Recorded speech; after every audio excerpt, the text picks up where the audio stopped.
Assalomu alaykum. Nonushta uchun yana bir shirinlik tayyorlashga harakatdaman. Bizga kerak bo'ladigan mahsulotlar: un, 4 stakan undan foydalandim. 1 kosa qatiq, 1,5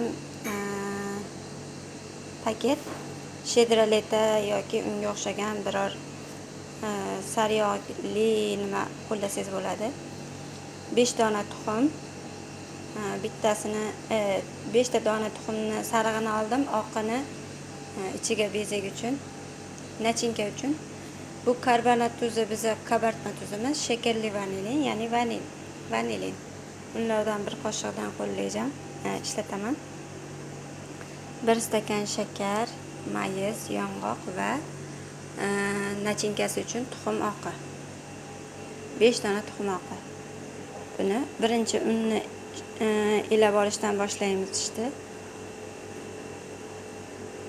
So'ngra buni bu yerga solib, buni qirg'ichdan o'tkazish kerak.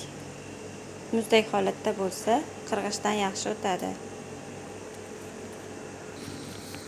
Mana unni ustiga qirg'ichdan chiqarib oldik. Endi buni yaxshilab un bilan qorishtiramiz. 4 stakan un ozlik qiladi menimcha. Yana 1 stakan erim shekilli. Hop, un bilan, ya'ni margarinmi, sariyog', teriyog'i deydi Turkiyada, sariyog' bo'lsa kerak, O'zbekistonda dedim. Shedroletami. Uni qirg'ichdan o'tkazib un bilan aralashtirgandan keyin 1 kosa qattiqimizni solamiz. Ana, qattiqimizni solib oldik. Endi uni ustiga bizga kerak bo'ladi shu kabartma tuzi va vanilin. Kichik qoshiqda 2 donadan soldim men, chunki juda ham katta qilyapman. 35 ta odamim bor. Endi bunga tuxum sarig'ini qo'shamiz.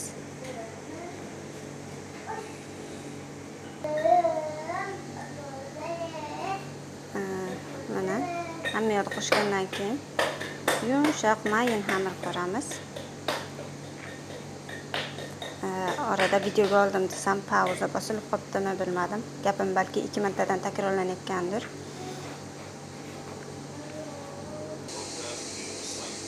Mana xamirimiz juda ham yumshoqlikda bo'ldi. Kesatgan nima bo'lyapti? Bu xamirni 10 daqiqaga xolodilnikka qo'yaman. Unga ko'ra nachinkasini tayyorlayman. Ammo pahlavani xamiriga hech qachon shakar solmaysiz, chunki nachinkasida shakar bo'ladi, u yetarli. Endi nachinkasini tayyorlashni boshlaymiz. 5 ta tuxum oqi,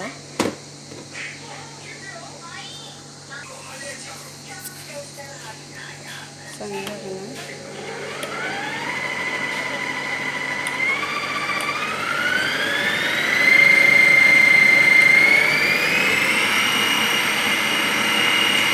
biroz ko'pirgandan so'ng oz-ozdan shakar qo'shamiz.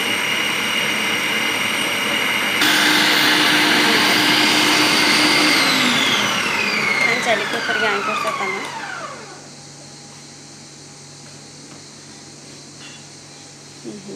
Endi bunga oz-ozdan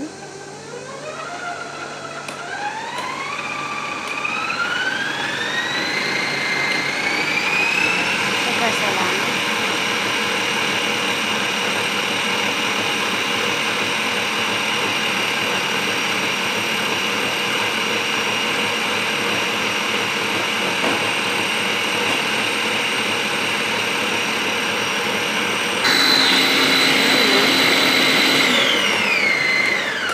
Tayyor bo'ldi. 10-15 daqiqa shuni ko'pirtirish bilan vaqtimiz ketadi. Buni ochish kerak. Mana shu shaklda tayyor bo'ldi. Endi bu mayiz yong'oqni xamirni o'ziga sepsak yana qulay bo'ladi. Demak, xolodilnikdan xamirimizni olamiz va listga yoyamiz. Mana xamirimizni 3 qismga bo'lib oldim, xamirim ko'pligi uchun. Bu tag qismiga, bu ust qismiga yoyib solaman. So'ngra bunisini ragalikni ham ko'rsataman. Shokoladli ragalikda qilsak bo'ladi bundan. Ikkita shirinligim tayyor bo'ladi so'ngra. Bu yerda taxta lozim kerak bo'lmaydi, chunki bu yerdagi stollar juda ham qulay xamir ishiga, un ishiga. So'ngra bunday ko'ring, O'zbekistondan olib keldim. Menga juda ko'p kerak bo'ladi. Turkiyada bor, boshqacha. Xamirimni yoyib oldim. Juda ham yumshoqligi uchun oson yoyildi. Yog'li qog'oz solingan listimga xamirimni olaman, ortiqchasini kesib olaman. Mana ikkinchi xamirni ham yoyib oldim. Endi nachinkani ichiga solishni boshlayman. Mana nachinkani soldim. Bunga endi to'ldirib yoyishim kerak.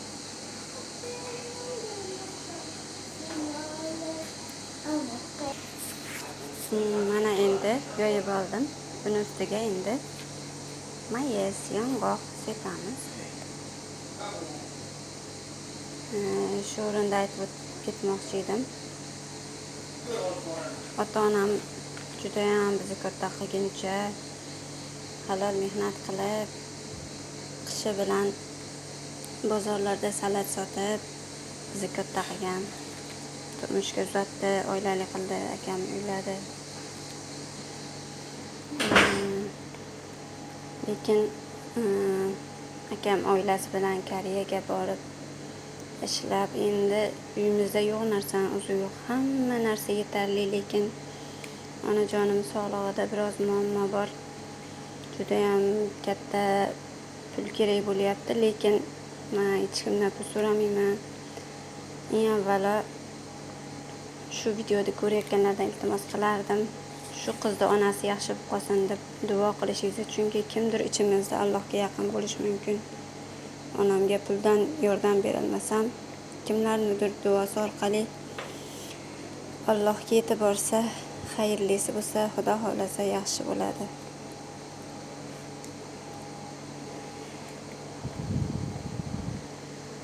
Onam aytadi, YouTube'ga qo'ysang boyib ketasan deydi. Bilmayman qana boyib ketishdi-yu. Lekin bu narsalarni tayyorlab ko'rsatyapman. Chunki o'quv markazlariga borish shart emas. Har kim uyida qilsa bo'ladi. Juda ham oddiy va shirin, hammabop. Mana hamma yoqni soldik. Endi uni ustiga xamirimizni qo'yamiz. Pahlavamizni ustiga tuxum sarig'ini surtib, so'ngra kesib oldim. Ustiga yong'oqda qo'ydim. Video uzayib ketyapti deb. So'ngra bu yerda 180 darajaga qo'ydim. 180 daraja va 40 daqiqaga qo'ydim. Pishgandan so'ng ham videosini ko'rsataman albatta keyingi qismda.